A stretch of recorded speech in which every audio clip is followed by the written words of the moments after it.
याकूब का पुस्तक जो आप सभी के लिए, याकूब का पुस्तक हम हिंदी में थोड़ा बहुत आप सभी को वचन बता देंगे।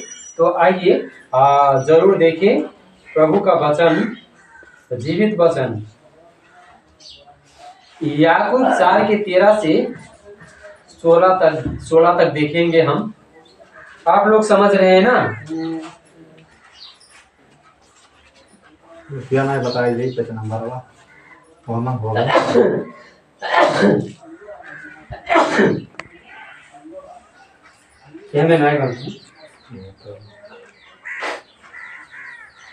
हम लोग निकालेंगे याकूब का पुस्तक, उसका चैप्टर 4 और देखेंगे वर्ष 13 से लेकर हम लोग देखेंगे 16 तक, 16 तक।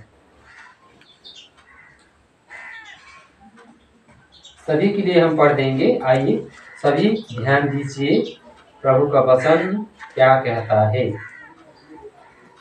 तुम जो यह कहते हो कि आज यहाँ कल हम किसी और नगर में जाकर वह 1 वर्ष बिताएंगे और व्यापार करके लाभ उठाएंगे, और यह नहीं जानते कि कल क्या होगा, सुन लो तो तुम्हारा जीवन ही है क्या। तुम तो मानो भाव समान हो जो थोड़ी देर दिखाई देती है फिर लोप हो जाती है। 15 पद। इसके विपरीत तुम्हें यह कहना चाहिए कि यदि प्रभु चाहे तो हमें जीवित रखेगा और यह या वहाँ काम भी करेगा। पर अब तुम अपने डीक पर घमंड करते हो, ऐसा सब घमंड बुरा होता है। आप सभी के लिए प्रभु का वचन कहता है दोस्तों, जो आप सभी को जो वचन कहता है वो क्या कहता है, कहने की मतलब वचन क्या कहता है। 13 पद में तुम यह कहते हो कि आज या कल हम किसी और नगर पर जाकर 1 वर्ष बिताएंगे और व्यापार करके लाभ उठाएंगे। मनुष्य लोग, हम लोग क्या कहते हैं, आज हमारा व्यापार ठीक से नहीं चल रहा है, हमारा काम धंधा नहीं हो रहा है, हमारा रोजी रोटी नहीं बन रहा है, तो इसलिए हम यहाँ क्या करेंगे, अब ये व्यापार बंद करके नया व्यापार करेंगे और नया आमदनी का स्रोत हम लोग खोजेंगे और ढेर सारा हम लाभ उठाएंगे। लेकिन वचन क्या कहता है कि तुम लोग ये नहीं जानते कि परमेश्वर की इच्छा क्या है, परमेश्वर क्या कहते हैं, उसमें ध्यान दीजिए। प्रभु का वचन कहता है दोस्तों, तुम जो ये कहते हो कि आज या कल हम किसी और नगर में जाकर वहां 1 वर्ष बिताएंगे और व्यापार करके लाभ उठाएंगे, और यह नहीं जानते कि कल क्या होगा।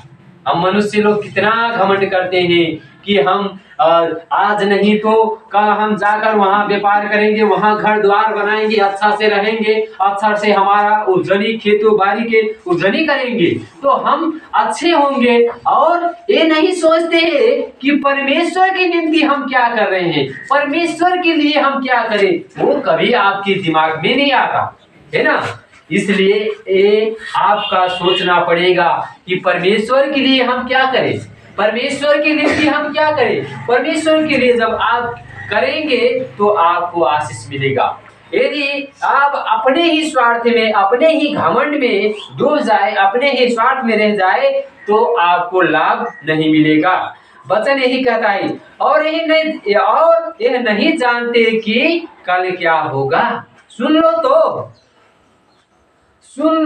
सुन तो लो तुम्हारा जीवन ही क्या है, हमारा जीवन ही क्या है,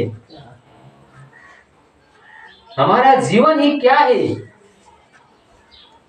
तुम तो मानो भाव समान हो, भाव समान जो थोड़ी देर दिखाई देती है फिर लोप हो जाती है। कहने की मतलब आप लोग देखे होंगे, भाप एक भाप हो, जैसे कि जो ठंडी समय होता है तो क्या कहता है उसे, हुस्सू कुहिरा बोलते हैं, क्या बोलते हैं भोजपुरी में, हिंदी में भाप जैसा जो यहाँ कहा है भाप समान हो जो थोड़ी देर दिखाई देती है और फिर वो लोप हो जाती है। कहने के मतलब हमारा जीवन भी वैसा ही दोस्तों, हमारा जीवन थोड़े समय का, जब हम लोग भजन गाते हैं हमारा जीवन 4 दिन के खेल है ना, तो इसलिए हम जब अभी अपने प्राण जो हमारा आत्मा शरीर प्राण में जब है तो परमेश्वर के लिए काम कीजिए, परमेश्वर के लिए धन दौलत बटोरिए, प्रभु यीशु मसीह के लिए अपने धन दौलत जब जमा करेंगे तो वो धन दौलत में आपको न कीड़ा लगेगा न चोर डाका लगेगा उसमें, क्या ध्यान दीजिए। लेकिन आप जो धन दौलत संसार में जमा कर रहे हैं ना, वो खाली उसमें चोर भी लगेंगे, उसमें कीड़ा भी लगेगा। इसलिए वचन क्या कहता है, तुम लोग बाप से समान हो। तो जैसे एक हम देखते हैं कि कोई जो बंडा वो क्या बोलते हैं उसे अरुई के जौन पत्ता जौन रहा तो पत्ता में बंडा के पानी जब एक बूंद एक पानी रहा टलपल टलपल कराला नहीं, वैसे हमन के जीवन बा उदाहरण के लिए बाप के समान बा।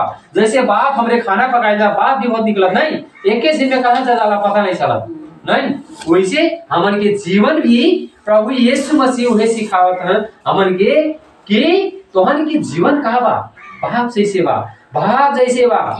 मतलब तुम तो मान लो बाप समान हो जो थोड़ी देर दिखाई देती है फिर लोप हो जाती, कहाँ से आता कहाँ जाता पता नहीं चलता। वैसे हमारा ये मट्टी का देह मट्टी में मिल जाएगा दोस्तों। इसी समय प्रभु यीशु मसीह पर हम लोग विश्वास जो किए हैं तो प्रभु के वचन अनुसार चलिए, अपने इच्छा से